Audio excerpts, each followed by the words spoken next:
decision. I'll face the sunny side head on. I had a vision of what it might be like. Hey, everybody. Welcome to our Thursday show. Yes, we have a guest today that I personally am super excited about. He's a journalist, podcaster, and co-founder of Campside Media. His name is Josh Dean, and I went after this guy. I tracked him down on Facebook. I full court press to get him to come be a guest on our show. Hi, Josh. Hello. Thank you. I'm Welcome. happy to have people drop into my DMs and ask me to do interviews. Oh, nice. I was telling Lynette, I remember it was like a long time ago. It was when I watched the documentary, the Elisa Lam, the Hotel Cecil documentary. Crime scene. Yeah, crime scene. Is that what it's called? Yeah, Vanishing at the Cecil Hotel. Crime scene, colon. Yes. Okay, Yes. yeah. Well, we just call it the Cecil Hotel documentary, and Lynette and I are obsessed. And we watched that documentary, and I was like, "There's this guy on there, Josh Dean. He's cute." I looked him up, and he knows like everything about this case. Right. And I was like, "We got to get him on the show." And that was a long time before. Right. And then I think I looked into it, and I was like, "Oh, and he's behind a lot of podcasts that we like," because Lynette and I Love podcasts. we've been recording this podcast, which started out as a parenting podcast, but we started podcasting like 15 years ago. Literally. Whoa, kids you were guys little. are OGs. We're OGs. Yes. And we love the narrative podcasts. We're always looking for new ones to listen to. Yes. Well, that's our specialty, so I'm glad. I'm happy to talk about it for as long as you want. I'm probably more than you want to know. So your newest one that we are plugging today is called White Devil. I am Yep. up to date on this. Tell us, how did you get involved in this story? This one, it's an unusual one for me because I don't usually do like torn from the headline stuff, like sort of zeitgeisty tabloidy stuff. And that's what this was when I first heard about it. But it was during the pandemic, and a friend of mine, I don't really know what we were doing. We were just like, we're looking for a project to sort of kick the tires on. And he sent me this headline, and I was like, oh, so, the term socialite was used. Shoots cop in Belize. And I was like, well, I don't know much. I have been to Belize once on vacation. I don't know much about the culture or the crime or anything about its elite or various social classes. But the premise of it was really interesting. It was that a white woman of privilege, or seemingly of privilege, had been alone on a pier at night with this black cop, fairly senior cop, and he ends up dead, and there's no other suspects or witnesses. So as like a mystery, as like a Knives Out type closed door mystery, it wasn't indoors, it was outdoors, but there were no other plausible suspects. The problem is, and I say problem, I've now spent 3 years on it, so obviously it wasn't that big of a problem. It was pretty clear to me that it wasn't actually a mystery, that circumstances almost in evidence, and even the police and the prosecutor weren't really making a case that it was murder. It seemed to be an accident. Of course, even that is a bit of a mystery. Like, how does that accidentally happen? But what pulled me in was that everything that I expected to transpire did not happen. In fact, the opposite of what I thought was going to happen. So this woman was married, or common law wife of a very, very powerful person. And you would expect it's the sort of thing where if this thing makes the news, it's quickly buried or it goes away, and she walks away and everything is totally fine. And in fact, it sort of sets in motion a series of events that leads to this incredible, fall, I guess, but it's more like, I describe it sometimes as the worst divorce story you've ever heard. It's actually way worse than that, but it's a kind of family drama masquerading as a crime story. And I don't know, I just got fascinated with it. And it's like I said, it's not a typical story that I would do. But that said, I got really interested in the third world and financial colonialism and power and influence and all these things. And that's often what happens. I like start with an interest in one thing and then end up falling for something else. Well, it's a really interesting story, and it has a lot of pathos that you wouldn't expect on the surface of the story of what's going on with her. Sorry. But she's not the most likable. No, it's I'm it's just- an interesting. Yeah, I was it's kind like of scared to tell you that, but Yeah, like I really want to like her, but she just sometimes says and does stuff that I'm like, There's no hero in it, right? no, It's right, it's right. certainly like a anti-hero story because it's not someone that you would root for. And however, the sort of opposing forces are far more malevolent and terrifying. Yes, for And I think, sure. well, we're not up to the ending yet, but the point we try to make at the end is that like she's not even well liked necessarily by a lot of Belizeans who started rooting for her because she represented something that they're all really familiar with, which is that like if you have no power or agency, the institutions just do to you what they want to do. I mean, of course, this is not unique to Belize, but it's way more on display in the third world than it is here. Well, not for long, but I know. Let's not go there. yeah. So are you still currently working on the story? I think it's so interesting It is, that you're a journalist. Yeah. Like what your Yeah. life is like and how if you get involved with these stories, you can't just make a podcast about it and go, okay, have a good, like you're working on things for years. Yeah, you said 3 years you've been working on this, correct? 3 years since it started. Yeah, I mean, not obviously not full time because I'm part owner of this company and I executive produce other people's shows and I work on other projects. But yeah, for the most part, it's been part of my life for 3 years. And before that, Hooked was part of my life for 3 years. I mean, the Clearing was 2 years. Now they overlap. Like Hooked was still going on as I started this one up, and we did Hollywood and Con Queen at the same time as Hooked, and like the Cecil Hotel project was right when the company was starting up. So I'm often juggling things, but this was the major project in my life for the last 2 years, certainly. And we didn't know how long it would be. I didn't know how long I would work on it. As you might imagine, it was legally pretty challenging. So Mm-hmm. the last 6 months have been very intense lawyering. Wow. Yeah, I guess you would need a team of Yeah. lawyers. Wow. Well, Can we yeah. talk about Hooked just for a few minutes? Because I Of course. love that podcast. It's so good. For all of our listeners, I've talked about it before. It's about I don't want to spoil it, but it's about two people that are robbing banks. And there's that one, talk about pathos, a lot behind the scenes, drug addiction, alcoholism. You got close to that guy too, right?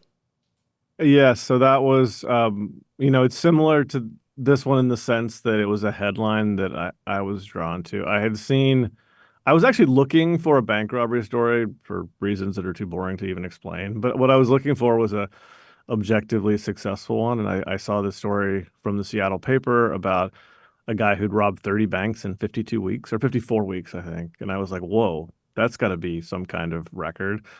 And it really didn't mention much at all about his story. And so I wrote to him in prison. His name was Tony Hathaway. And he wrote me back. I read from the email on the show, I think, and I've got it somewhere. And it was like a real sucker punch of an email because he was like, I don't know what you know about me. I was an engineer at Boeing. I hurt my back. I was prescribed OxyContin, so on, so on. And I ended up addicted to heroin and I started robbing banks to pay for my drug habit. And he doesn't mention his son in that email, but I was like, whoa, that's not the story that I thought. I thought I was going to write like a fun romp about this guy who robbed a bunch of banks and was just good at it. Because I largely consider bank robbery, I mean, not always a victimless crime. He didn't carry a weapon. Obviously, people get hurt all the time. But you're stealing money from an insurance company, basically, or the U.S. government, or whatever. I did not know that was going to be my almost 3-year trip into the opiate epidemic, which is in the way that White Devil is really a story about power and colonialism and what it's like to be someone with no power facing sort of ultimate power. That was a story about the opioid epidemic, and it just so happened to be about a bank robber who provided a really, I don't want to say fun way in, but at least a cinematic way in. That guy But is yeah, so I- likable too. Yeah. It's So kind of the likable. opposite. Right. Like you can't help but root for this guy. Even when he's getting Right. ready, when he's telling you the story of getting ready to rob the bank, you're like, oh, I hope he makes it. Oh God, I hope he gets away with it.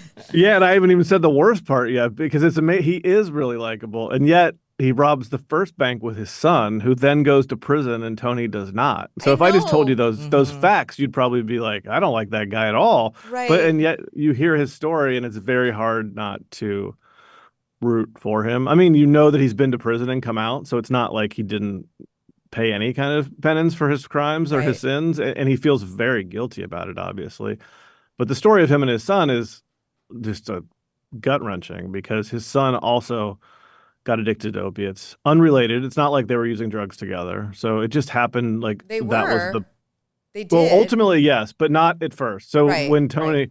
Tony doesn't know his son is addicted until he finds out that he is, and then his son doesn't know that Tony's addicted until he finds out. And they're both on parallel tracks headed for disaster. They each realize that the other is an addict, and then they begin to I mean, as they explain it, each of them was worried that the other one would die, which I think is a fair thing to worry. So they felt like it's better for us to be together using drugs. I mean, and certainly not everybody. He's a likable guy. I got messages about people who were like, "How could you do that?" But he, to this day, will say like, "I felt like my son was safer with me than on his own on the streets." And in the logic of that moment, I think we even said in the show like that's what good parenting looked like to him at the absolute rock bottom of his life.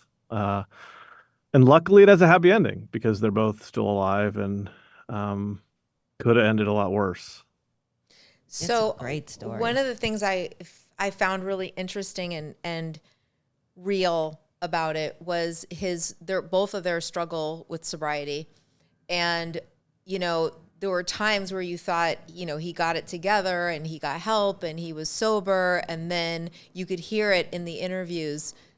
I remember there's this one moment in one of the episodes that's like later in the series where he sounds slurry.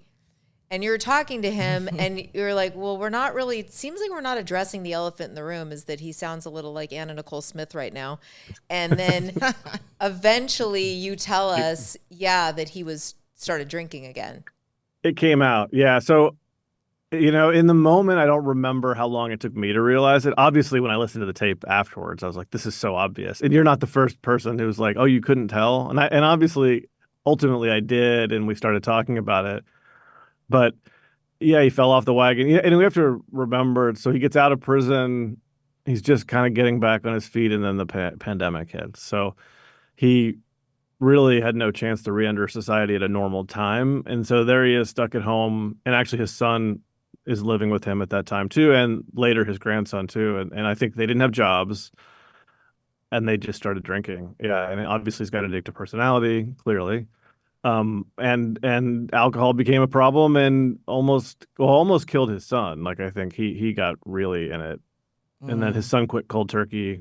Tony did too. I mean, the third time he's quit cold turkey, well, no, I guess heroin was in prison. So it was sort He of a was forced forced cold to, turkey. yeah, forced to quit.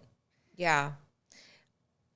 It's so interesting though, the personality type that would come up with the idea of robbing a bank and then do it, because it seems really scary. I'm a risk taker, but I'm a risk taker with anxiety. So I always, when I hear stories like that, I'm always like, how do you what's Right. that moment when you're like, okay, I really think I have this worked out, but I'm really going to just walk in there? Like, I feel like that's like diving off of the highest high dive. Right. So, mad respect to people that go through with it. Well, yeah, they were that addicted to heroin and running out of money, and I think just realized we could do this. Like, I mean, that's people ask me like, why was he so good at it? I mean, he was an engineer, right? He was designing airplanes before he became a heroin addict, and so he just sort of solved it like a problem and thought, well, if I make it really quick. That's the most important thing. You got to get in and out as quickly as you can. And you think about like what could go wrong and try and plan for those eventualities. Like, well, you don't want to pull out and immediately be in traffic, so you don't go at rush hour. You want to make sure you're near. I don't mean to be giving bank robbery lessons here, by the way, but make sure you're near like a highway so that when you get on a surface road, you don't have to go very far, and then you kind of escape. We think that most bank robbers get caught, and I think they do. It's because they're acting in desperation. They're not usually thinking like, I need money so badly, but I'm going to spend 3 days working this out. They're just like, I need money really badly and I have a gun and I'm going to walk in there and take it. And then, of course, they get caught. It's as Tony explained it, it's not actually that hard. But of course, the flip side of that is there's not a lot of money to take, so it's not that hard to steal. Like he was getting $2,000, $6,000, $10,000, which would cover his addiction for like a week or two, and then and that's why he robbed 30 banks, not because he loved it so much. If he had Right. gotten like $1 million the first time, but the tellers don't, for good reason, don't keep a lot of money in the drawer because then they would get robbed more often. So it's actually the banks have put in place a lot of defenses to keep people from robbing banks often. Like you're not going to walk out of there with a lot of money, and you're probably going to get caught unless you're very careful. And he knew, like, okay, 30 times, like I'm not going to get away with this forever eventually. And it saved his life, honestly. Like he to this day is thankful for being arrested. Do you still Yeah, keep yeah. in touch with him? I do. Not as often as I would like. I mean, there was almost a really happy ending to that story in that like 6 months ago, I heard from him, and he had been applying to Boeing over and over again since he got out of prison. And I think I may have said this in the last episode. I was like, that would be the greatest ending to the story if Boeing hired him. I mean, Boeing could use some good PR, let's be honest. Yeah. Things have not gone well for Boeing over the past couple of years. So I was like, what a great story if they like hire this guy back and say like we believe in second chances, and he fell victim to circumstances that were not entirely in his control. But unfortunately, he got through, I want to say like 2 rounds, and he asked me to write a recommendation, and I did. And then they What ran a cool background check on him. recommendation. Oh. Yeah.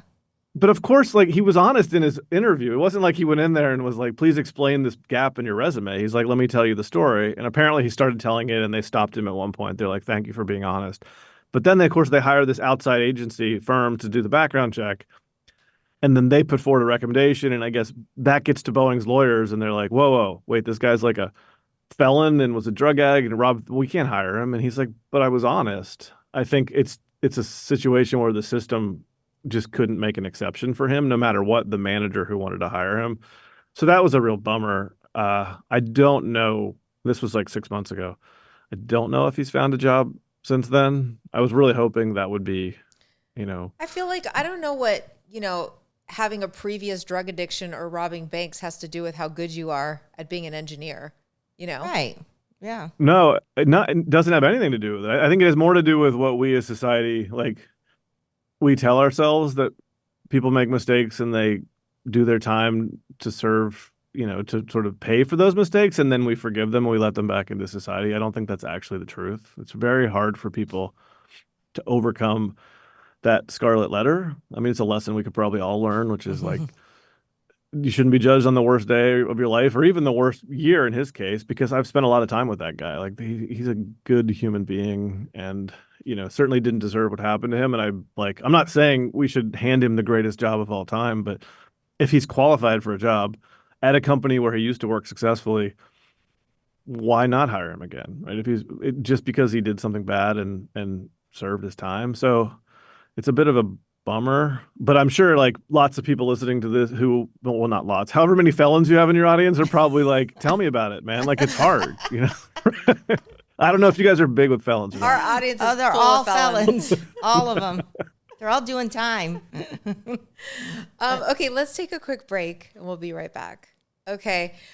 Yeah, that guy though he comes across as warm and intelligent and like somebody you'd want to be friends with. And I think it's not the only thing, but it's important when you're telling a story like that, which is really like a character study of this Yeah. guy's life.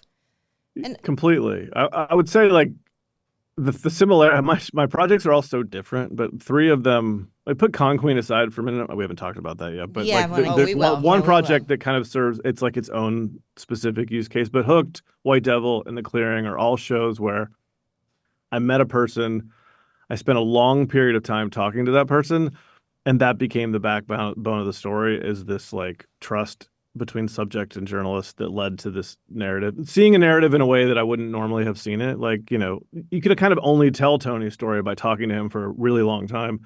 Same with April and The Clearing. Like, she has to let me into her world and be willing to tell me everything about her past. And then I know same I with listened Jasmine. to The Clearing, what was that story again? Her dad's a serial killer. Yes. Yeah.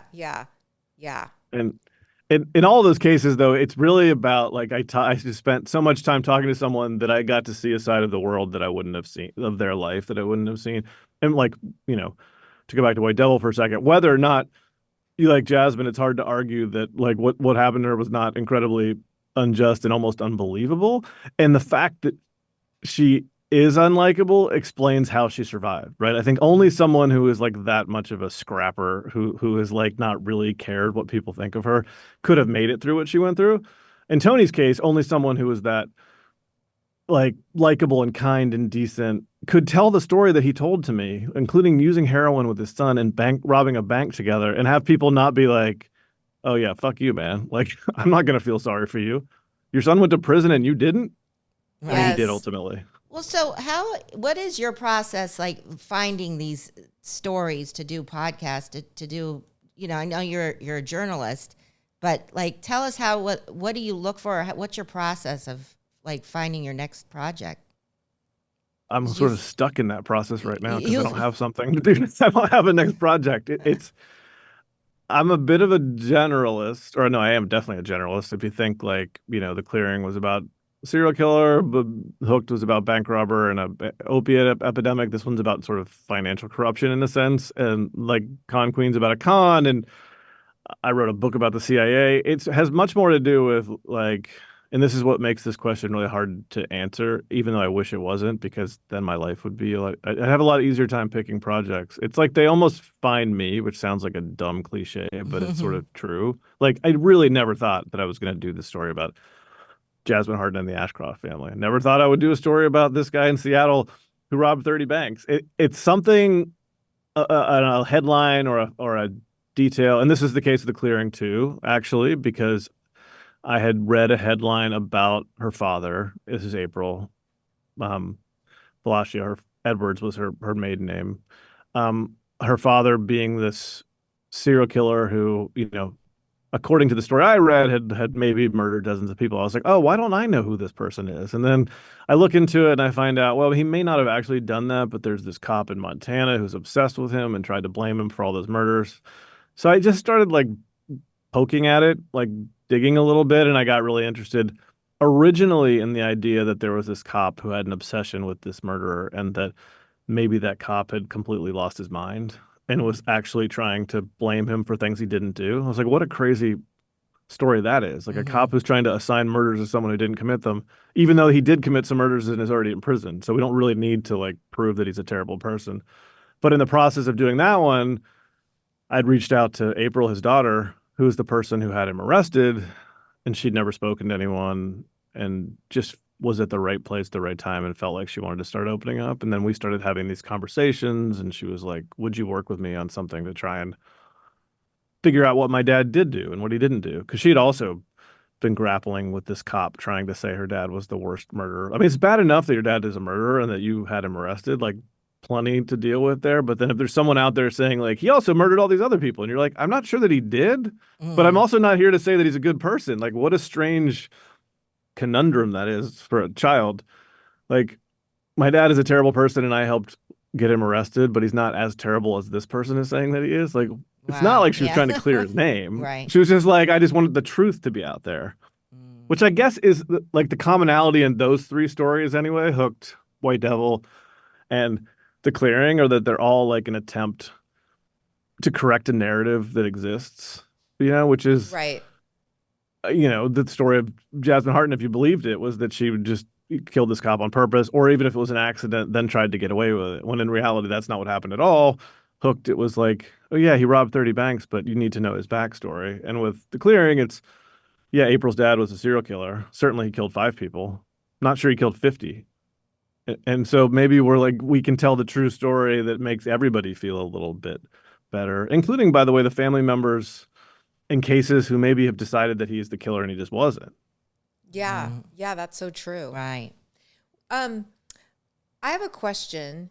So with like the Hollywood Con Queen, a lot of these stories seem like ripe for the TV streaming movie adaptation.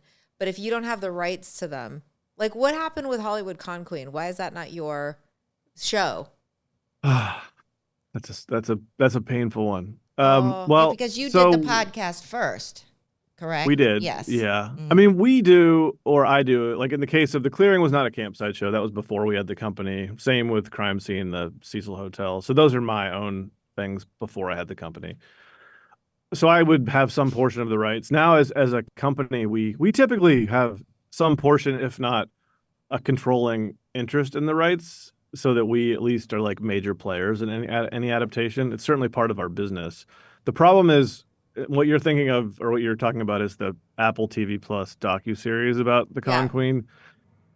In the doc space, there really is no such thing as right. Like as a scripted project, if someone wanted to make a show called Chameleon Hollywood Con Queen, they couldn't because we own the rights. They actually also couldn't take our exact story in the way that we told it and make a scripted project where they change the name. Like that would be a violation of our rights. But in true nonfiction docs, it, unfortunately, there's no protection. So, and I'm not saying that the people who did that doc actually were simultaneously working on it to us. Like I'm Scott Johnson, the Hollywood Reporter journalist who they used, was on the story too. So it's, you can't own a true story. Mm. And But what happens often is if you're not aggressive enough, if you don't move fast enough, and we didn't, then someone else is just going to do it and make a documentary. And our lesson from that was we should be pretty aggressive in the documentary space, and now we are. We're trying to like simultaneously make documentaries that come out of the podcast and not just scripted projects, because scripted TV is a crapshoot. Like we'll Mhm. be lucky if we have 50 podcasts. If like a handful of those make it to TV someday, we will be doing well, but nothing has yet. With docs, I think you can have a higher batting average, and I sure wish that one was ours because I feel like we What we about kind of I like the way own you the told story. the story better. You Thank told it you. as more of you didn't give it away right from the beginning. Right. Yeah, and we were also, I mean, that one is a really hard one for us to. People are always like, why don't you make another one like that? Like, that is a really hard one to emulate because what you heard was actually true. We were reporting and investigating in real time, which is not a. I would not recommend it as a strategy for making a podcast because, I mean, one of my other partners, Vanessa, was co-hosting it with me, and she would periodically say, like, what if we don't find him? Like, what's the ending going to be? And I was like, don't worry, we'll find him. And she's like, yeah, but what if we don't? Because there's only going to be 8 episodes, and like, what happens? And I would say, oh, don't worry, we will. Luckily, we did. I think I just convinced myself that we would, and then we fortunately did solve it. I'm not convinced that we still couldn't have made a satisfying show where we got close, or we left it a little bit open ended, and then we're like, we'll be back when they catch him. It certainly is way more satisfying by the end of that show you're talking about. Don't you think it's weird in that show? Like, why was he doing it really? Right. He wasn't, there was no direct Yeah. money that he was making. He was just making other people spend their money on travel and not reimbursing them. But what was in it for him? Right. Well, I should probably quickly describe what he was Yeah, doing. let's right? talk about it. So Yeah, this is talk like, about Hollywood Con Queen for anybody that hasn't seen it. Listen to the podcast. It is behind a paywall, but it's worth it if you haven't heard great. it the first time. I like to say, yeah, it's part of Sony's binge. It is definitely worth it. You can also hear another great show of ours called Wild Boys, which is a favorite. I had nothing to do with that one. It's about a person, and it's not immediately clear whether it's a man or a woman, who is impersonating Hollywood executives and calling aspiring below the line talent, so like stuntmen and photographers and makeup artists and like the jobs that like make movies happen but aren't famous people that do them. So those are people who are Trainers. always like middle class living basically, and they're and it's still so competitive and hard to break into. And so this person would call up pretending to be like a studio executive and say like, I Amy want you Pascal. to be the head. Amy Pascal saying, I want you to be the head hair and makeup person on my movie, and it's filming in Indonesia, and all you have to do is get yourself there. And I know, like, if you haven't listened to the show, you're thinking like, oh, come on, like, who would do that? Right. Turns out hundreds of people did it. We thought it was dozens, and now I'm pretty sure it's hundreds. And I would have done it. I would have been such a sucker for that. I mean, as Vanessa and I were both freelance magazine journalists before we did this, so for us it was really easy to imagine because like numerous times in my career, someone who I've never met, a magazine editor or someone who could have been impersonating a magazine editor, would send me an email or call me and say like, hey, do you want to go to France and interview this person? And I'm like, hell yes. And they're like, okay, well, you got to buy yourself a ticket and we'll pay you back. And in my experience, they always paid me back, but I did front my own expenses many times. And so it wasn't that weird. And I think if you don't work in the gig economy and especially in the creative world, like it's not that unusual. It is a little unusual if you work in Hollywood and you're like, Amy Pascal is not calling Right. the makeup artist, head of right? That's where it studios. was unbelievable, Yeah. you know? Or like hiring stuntmen, Kathleen Kennedy or Stacey Snider, they're not hiring the stuntmen. They're Right, basically right. like hire the director and like the lead actors and actresses, and then other people do that. Yes. Anyway, putting that aside, and then like dozens, if not hundreds of people go. He was making money because there were people there who were like the cab driver, the hotel manager were like cutting him in, and he operated at such volume that we do think he made six figures, if not well into the seven figures. But still, your question is valid, and everyone to this day asked me, like, even if he was making quite a bit of money, it's still way too much work to justify like what would make you think you'd even get away with it? It's so crazy. One day you sit down and you're like, you know what I'm going to do for a living? I'm going to make up a fake movie and I'm going to pretend to be powerful people and I'm going to hire people to go and work on that movie and they're going to pay like $1,000. And if I get 100 people to do it, that's $100,000. It's just insane. It's not passive income for sure. It is. I mean, Like he you're on hustled. call It ain't 24/7. mailbox money.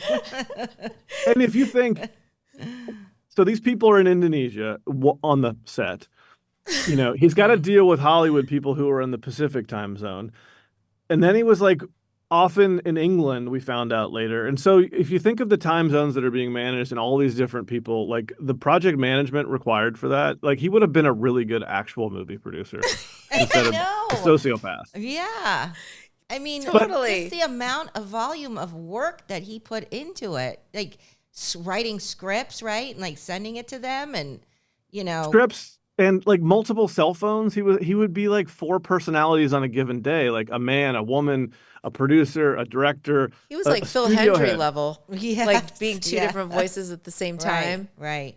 Oh, and there were calls. We have recordings of him being like the studio head that's a woman and then her assistant who's a man. So he would like click, you know, hold for my assistant and then he changes his voice. I mean, it's kind of incredible. It is. But then he was But he also was a sexually sociopath. harassing people too.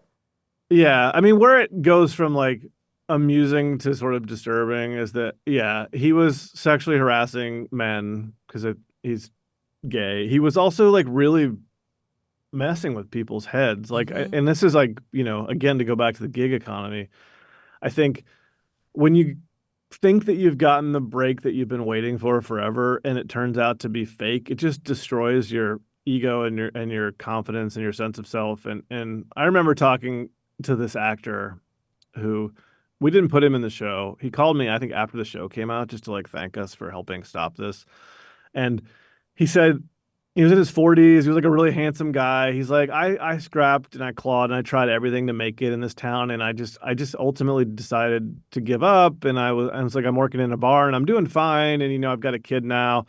And then this opportunity popped into my life. And for like a month, I had hope that like this thing that I had all but given up that I thought was never going to happen to me finally did happen. And like miracles do happen and you do get your break. And then he's like, when it turned out to be a scam, it just completely shattered him. He was like in therapy and just like had nothing left in confidence. And I felt so bad for him. And that's where it became like a, haha, it's kind of a funny, you know, it's a great party story. And like people are like, what, how bad really was it? And some of these people were left the business because of it. Or some of these men who were sexually harassed, who were like sending nudes or who were like doing, you know, quote unquote sex scenes by a video cam, like they were obviously Right. traumatized and hurt. And then there were like people like Heather, the makeup artist who's in episode 2, she like feared for her life because when she realized it was a scam, she didn't know what it was, right? So when it dawned on her,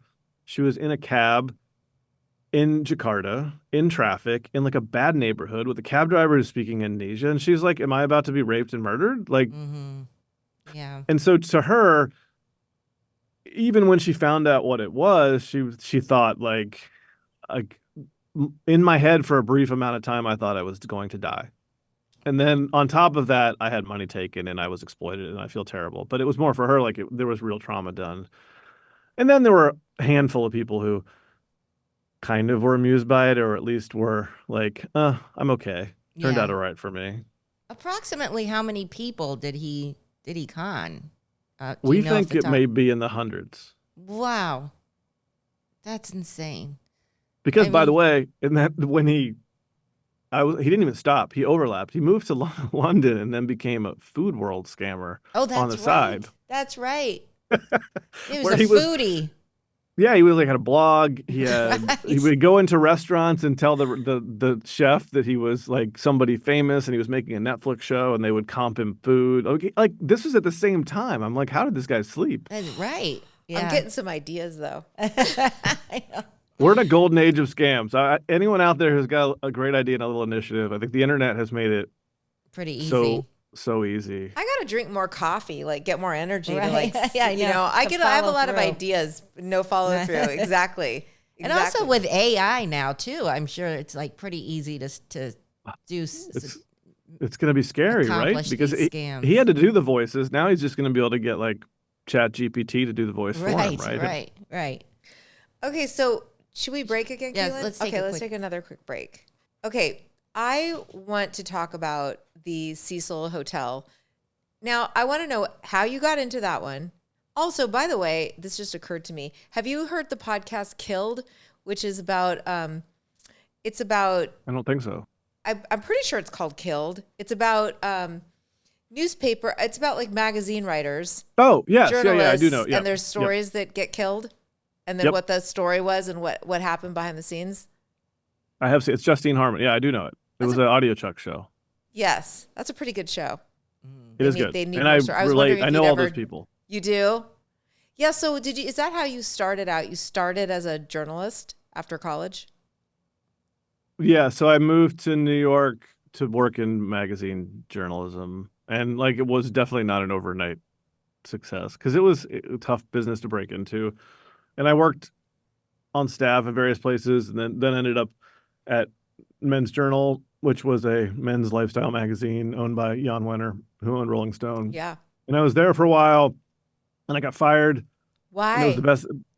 Editors in chief would change quite often, especially if you worked for Jan Wenner. So you would like he was a very mercurial. I mean, he's still alive, so he still probably is a mercurial guy. He was a little bit temperamental, so he fired people. And then ultimately, I think I had the fourth editor in 5 years, and he and I just didn't get along very well.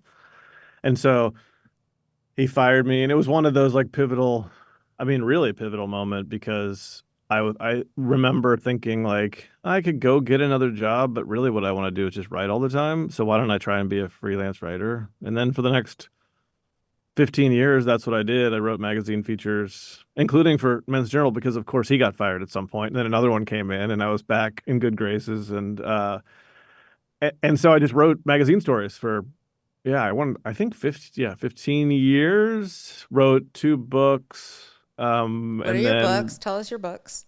What's the CIA book? it's called The Taking of K-129, and it's about a really bananas operation to steal a submarine from the Russians. It's a true story. A sunken submarine that had a bunch of secrets on it, and the government convinced Howard Hughes to create this elaborate cover story that they were trying to mine the bottom of the ocean, and then they built the ship to like basically steal the submarine without anybody knowing it. It's like one of those Wow. like truly stranger than fiction stories from during the Cold War. Now you're really getting to see how eccentric my interests are because when I tell you what My the first husband book, would love this book. By Yeah. the way, I'm gonna order it for him when I get home. What's it called again? The Taking of K-129, Okay. Okay. and then the subhead is something like how the CIA used Howard Hughes to steal a Russian submarine, something like. I should probably know that, but I don't remember. Okay. And then my first book, this will tell you, here's like the spectrum of, so there's like one about the CIA and the Cold War. My first book was called Show Dog. I spent a year on the competitive dog show circuit I love it. Cute. to write about what it was like. It was like, my idea was basically, I love Best in Show. I wonder if it's actually like that. And it Is really, it? yes, It very much is. so. Yeah. Like parody, but like only with the dial turned up like 3 notches. Like all of those people in that movie are like real archetypes you will find on the dog show circuit. Mm-hmm. And it was really fun and enlightening. And my son was born that year, so like my wife, while she was pregnant, was getting dragged around to dog show. Like she was real patient with me because she spent like every weekend at a dog show somewhere in the eastern United States, Uh-huh. and um, that was the first one.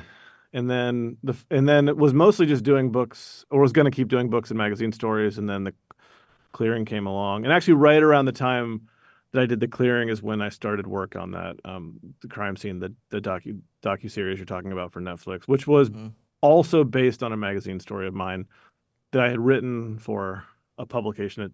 It was like a digital, God, what was the name of it? Medium? Are you talking about? Medium, yes. Oh Medium. yeah. So Medium is like a self-publishing site, though. So They had a professional arm for a while. Okay, so that must have been a long time ago. Because I went and read your entire Medium article, which is really long. It's Very like long. 6,000 words, I think. Maybe more like 10. Okay, it's really long, and it was so good. And by the way, I completely agree with your take on it, and have. So we're talking about Elisa Lam, the disappearance of Elisa Lam, who, for people that most people know who that is, but she was at the Cecil Hotel. She was on vacation, and there was that famous viral video of her in an elevator looking like with her hands and pushing all the buttons, and then she steps out of the elevator and then she steps back in, and then they found her body in a water tower on the roof of the hotel. And I know Lynette and I were fascinated with this story for so long, and it was such a crazy mystery. So how did you get started on that one? Because you got real involved, and then you're in the documentary. But that's a TV documentary. That's not a podcast, right? No, it was a TV doc. Yeah, it Yeah. was a Netflix docuseries, like 4 parts. And, Okay. I want to know your thoughts of what exactly happened. Okay. All right. A lot of questions. Sorry. I'll start with like what it was, the premise of it, similar to what I said about how White Devil started with a premise, which is how could this have happened? How does this one person end up dead? And the person who must have done it seems like the last person in the world. This was one where a woman goes missing in this hotel in downtown LA. It's pretty seedy. It's like known for transients, and like it's not the kind of place you would stay if you knew where you're going. But she was a college kid from Canada who probably booked it on the internet and had no idea where she was staying. Ends up dead on the roof. Well, is missing for a while, and then is ultimately found dead in a water tank on the roof. And the cops say very little to the public, but they do release this like last known sighting video, which is CCTV footage from the elevator, as you said, of her like making weird gestures. And the internet just took it and ran. They were like, oh my God, she's possessed. It's got to be ghosts. Or like that, that's a hotel that, and this is true, 2 different serial killers had lived in the past. They were no The longer Night there. Stalker. Yeah, the Night Stalker. Including the Richard Night Stalker. Ramirez. Yep. Yeah. And then a copycat German guy who came pretending to write a book about like LAPD, and in fact used it as a cover to kill prostitutes. Oh yeah. So, it had all of the elements to be an incredible mystery, like supernatural, Haunted like hotel. and it was like right at the beginning of the internet web sleuth explosion. So like Reddit and Reddit Unsolved Mysteries and websleuths.com, all these places where people were gathering to quote unquote solve crimes, latched onto this and found all kinds of crazy things that they felt like, it was murdered, she was set up, it was the government, it was ghosts, it was like, a million different theories. And my story was meant to sort of follow again, to go back to all these, White Devil being the most recent example. It's like, what happens if we just follow the facts of what actually happened instead of all of the stuff around the exterior that's painting a different narrative? In Elisa's There were case, all those weird coincidences, though. Like, what was the word? Something lamb? Like, yes. Lamb Elisa was the name yes. of a medicine given to, there was a Hep A or Hep C outbreak in the homeless population nearby, because LA's Skid Row is right around the corner. Yeah, and the medication given to them was Lamb-Elisa, which is her name backwards. That's crazy. crazy. There was a bunch of weird stuff that lent itself to conspiracy theories.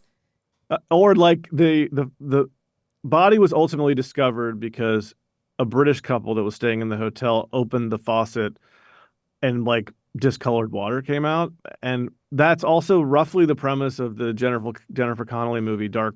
Was it Dark Water? Where Yes. Oh she's yeah. staying in a haunted hotel where dark water pours from the ceiling, and the body is ultimately found in a water tank. Right. So like, Yes. Right.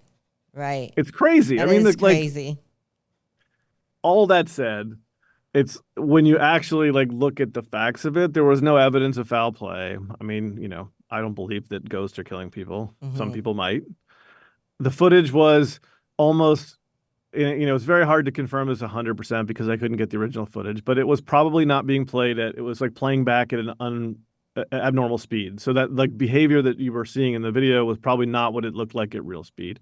Also, and maybe most importantly, she had psychological problems and had stopped taking her medication. So very Yeah, likely I think she was bipolar, Yeah. which she is was. yeah, which And we've had. I mean, I know personally know people with bipolar disorder, and seeing somebody in a manic episode, there's manic episodes, and then there's sort of like psychotic break within a manic episode caused by bipolar, and it creates behavior that's very similar.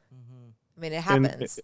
yeah, and if not to give away the ending, but I think Well, I think it's been yeah, if you look spoiled. at what she was Yeah. doing, kind of peering around the corner, looking nervous, like it's very likely she believed that she was in danger or someone was following her. And I talked to a friend of mine who's a shrink who's in the show, and he was like, if someone really was going through that kind of episode and was having a psychotic break of some kind, truly believed that she was being followed or in danger, ends up on the roof and sees this ladder in that moment, you might believe that like jumping into that tank is the safest place you can go because like no one's going to look for me here. But then sadly, what happened when she got in there, she almost certainly couldn't get out. And Hmm. then there were, of course, lots of speculation about her body because she was found either nude or in her underwear. And of course, people thought, oh, sexual assault. Well, if you talk to like a medical professional who's like dealt with drownings or near drownings, like people often take their clothes off when they're very cold, even though it sounds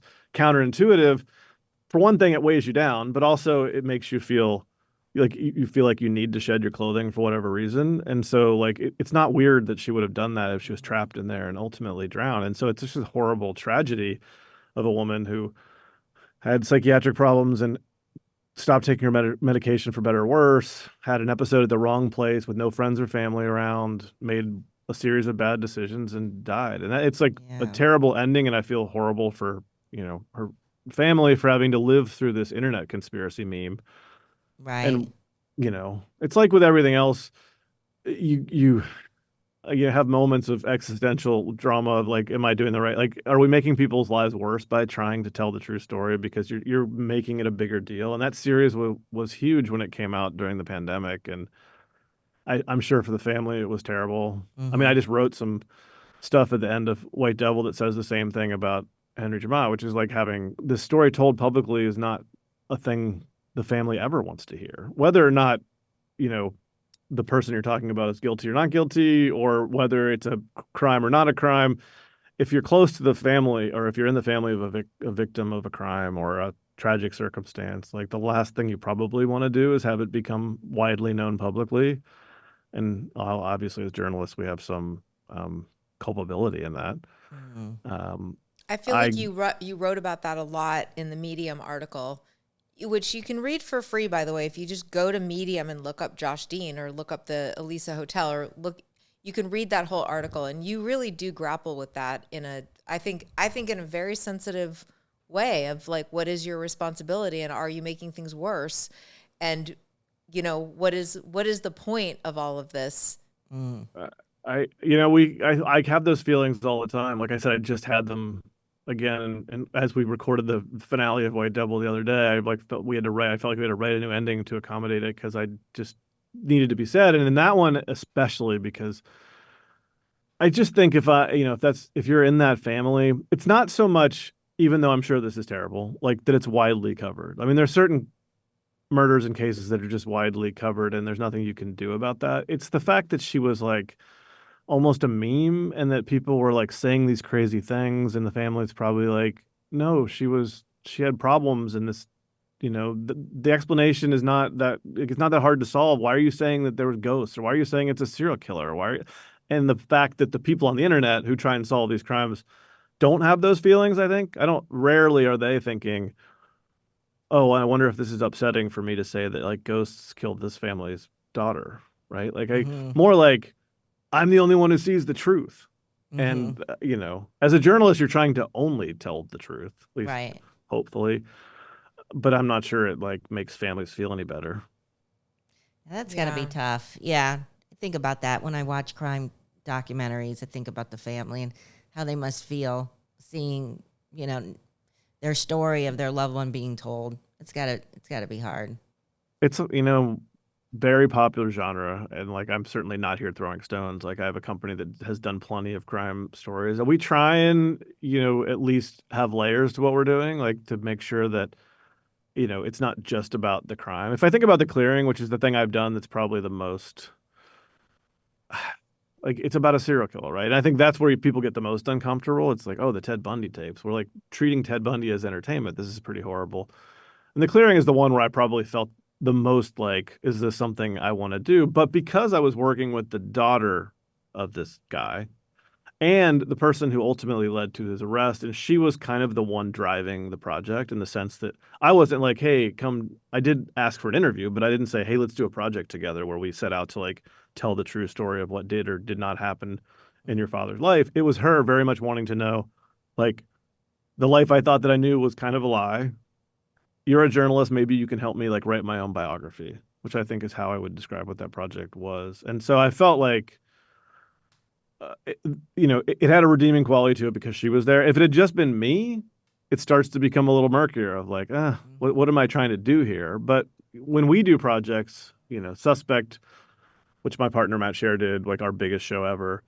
Again, the premise of it is like a true crime catnip. It's a murder at a Halloween party. Who committed this murder? In reality, what it is a story about wrongful policing and the fact that the person sent away for that murder for 4 years without charges was the only black guy at the party, right? It was all white people and one black guy. He's the one who goes to, of course, he didn't do it. And the guy who almost certainly did do it walked out, Walked free. was able to keep his phone, And so on that project, we didn't set out to like do this like twisty whodunit. It was more like, what went wrong here?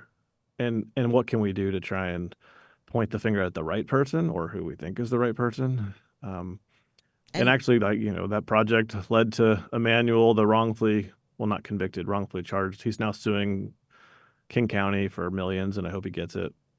And what's the name of that podcast? Suspect. Suspect. Okay. This is Which the has thing. 3 seasons now. I think that was season 1. Okay, so Lynette and I'll speak for both of us. We originally liked true crime a lot, but the things that we like about true crime are what you're talking about. It's the human story behind it. Like, I do not like or care for anything that's just about serial killers, or I don't really anymore listen to like sort of the one-offs that are just about like, I don't want to hear just about a murder. We want to hear Right. Like the human story about it, the psychological part, the people involved, the police stuff, all the stuff. And I feel like almost everything that's in your catalog is like right up our alley. That's why we were so tell us more of your titles.